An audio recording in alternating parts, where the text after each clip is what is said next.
Hello and welcome back to KDLM News. Today we will throw a toss headfirst into Rigby BPA's very own cornhole tournament. That's right, Kedron. Preceding this exciting event, we will then move on to update you on the status of the national work shortage crisis. Max Webster is now on the scene to tell us a little bit more about Rigby BPA's very own cornhole tournament.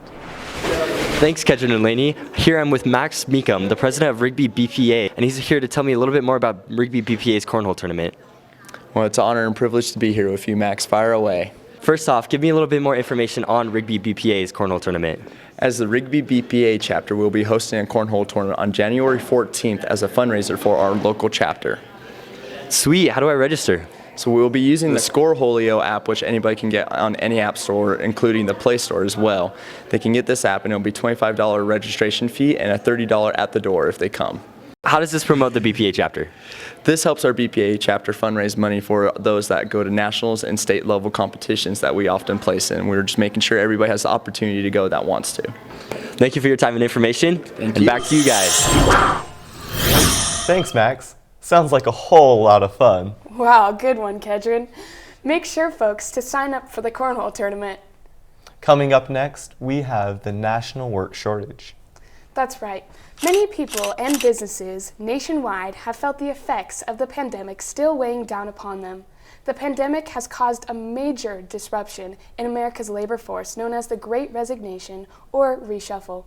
In 2021 alone, more than 47 million people, which is about twice the population of New York, lost their jobs.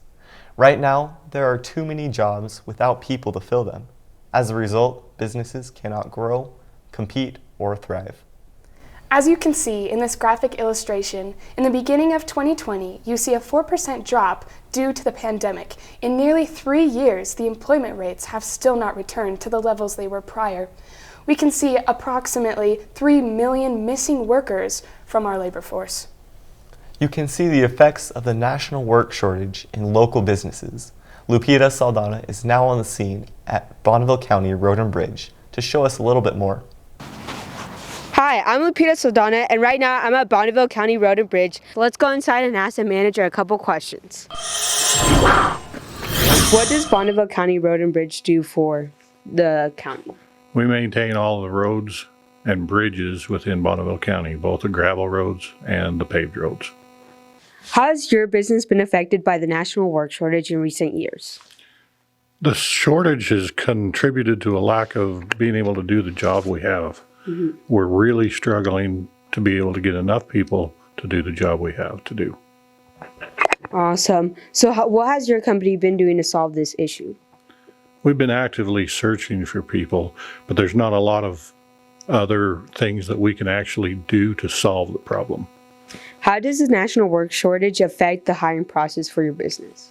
It affects it severely. We're struggling to find qualified candidates for any of the jobs we have. Thank you very much for your time. Lupita then moved on to Rigby High School to discuss the dilemma some more. I'm here with Mrs. Mickelson, one of the teachers at this school, and we're just going to be asking her a couple questions when it comes to the education department and how it has been impacted by the national work shortage. Mrs. Mickelson, what would you say has impacted the education department with the national work shortage recently? I think it's very hard for schools to be able to employ qualified teachers in the numbers that they have historically. I think that states are beginning to look at alternative certification methods for teachers to make it easier to find candidates where they otherwise could not. That brings up a good question. Why are these teachers leaving the education field? I think they leave for a number of reasons. I think that one of the big concerns for many teachers is that they don't make the money they need to pay their bills. Thank you, Mrs. Mickelson, for taking the time for this interview. The national work shortage has impacted the work sector in a variety of ways. The real question is, do employers prioritize potential employees with high qualifications, or do they prioritize filling the job? That's all we have for today. Thanks for tuning in on KDLM News. We will see you next time.